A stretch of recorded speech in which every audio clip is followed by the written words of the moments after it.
When you hear the term service recovery, what immediately pops in your mind? Is it something you see as a positive, or do you roll your eyes so hard they hurt? Let's talk a little bit about service recovery and why I agree that that phrase needs to be moved out of our lexicon. Instead, what we're going to talk about today is how to move to trust recovery, which is different. Hi, I'm Laura Click from Click Advisors. We are an organization that helps you to find that intersection between inspiration and education to create systems and processes which give great experiences to your customers.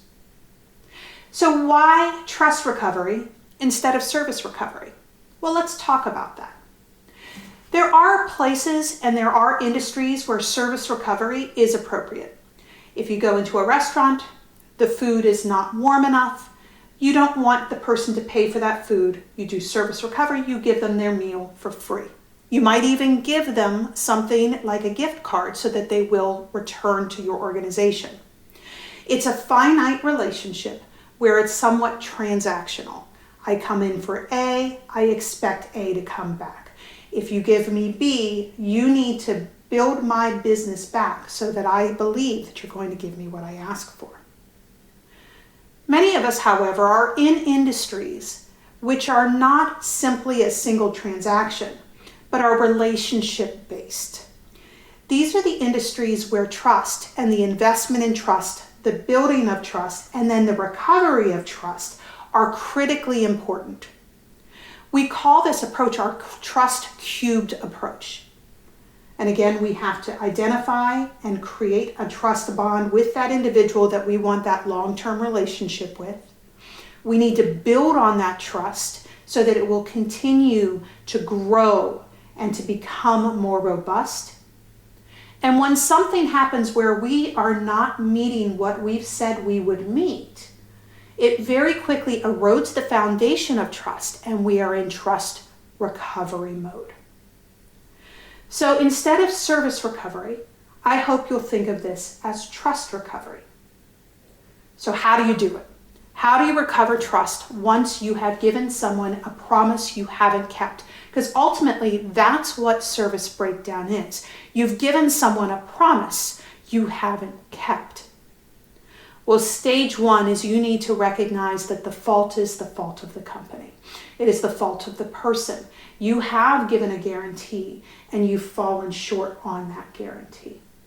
So that self-reflection and self-recognition that I have a responsibility now to do something to make this better is a critical component in your trust recovery process.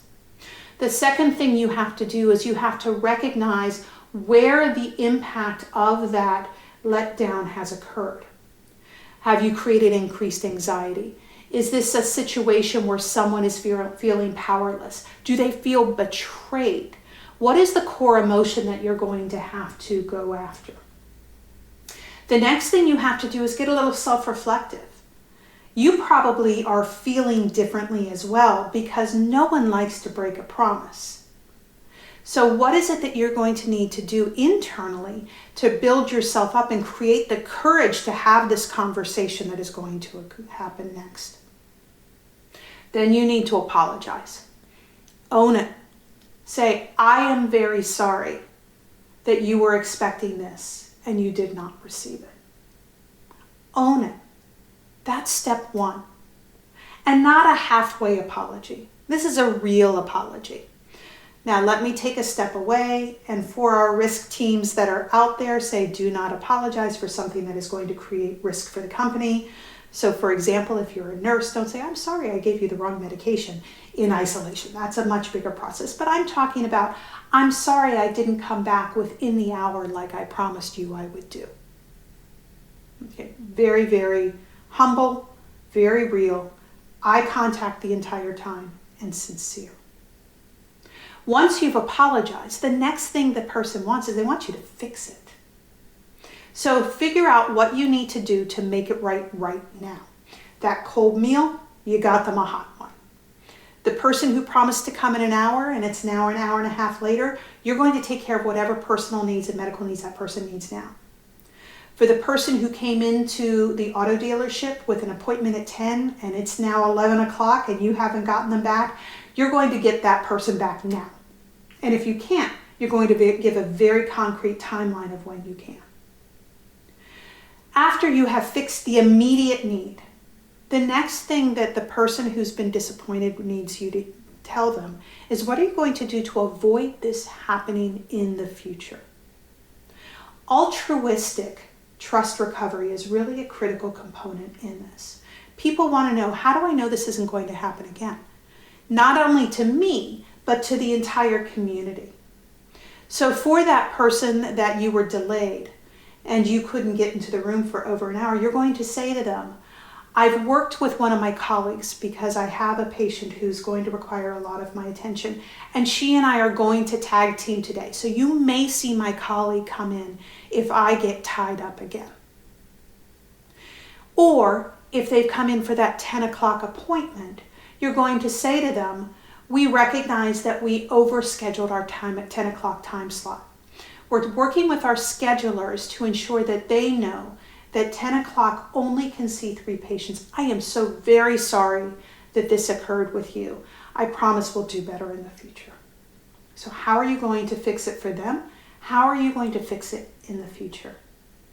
And then finally, you want to have a conversation with the person you're interacting with about whether or not what you've given them thus far in terms of trust recovery has begun to improve upon that bond that's been shaken. Does that sound like a plan that's acceptable to you today? Or is this something that we can move forward from together? Or is there anything else I can do for you right now? None of those are giving someone a free meal and a gift card. All of them require a deeper level of understanding of the relationship between you and the person you're interacting with. Here's your little secret. This works in your personal life just like it works in your professional life. So if you have a neighbor and there is a trust bond that's been shaken, you can move into trust recovery with your neighbor. I am so sorry that my son broke your window with his baseball. I recognize that this is our responsibility and we want to make it right. Can I pay for your window to be repaired? In addition, I've spoken to my son and he and I have talked about appropriate places to throw baseballs. And I can assure you that he is sorry as well and he has learned his lesson. Is there anything else I can do to help to repair this bond between us today? Or does that make sense, what I've done thus far? Together, when you move from service recovery to trust recovery, you move from the transactional to the relationship, and you can make things even stronger than when the service variance occurred. I hope this was helpful to you. Thanks again for coming to my channel.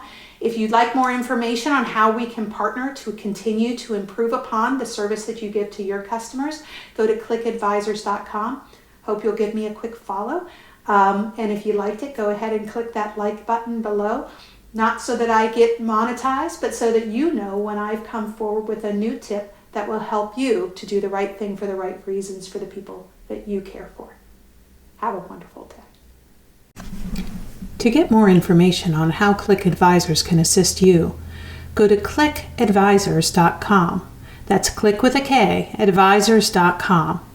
Thank you again for your time and attention, and I wish you the very best today.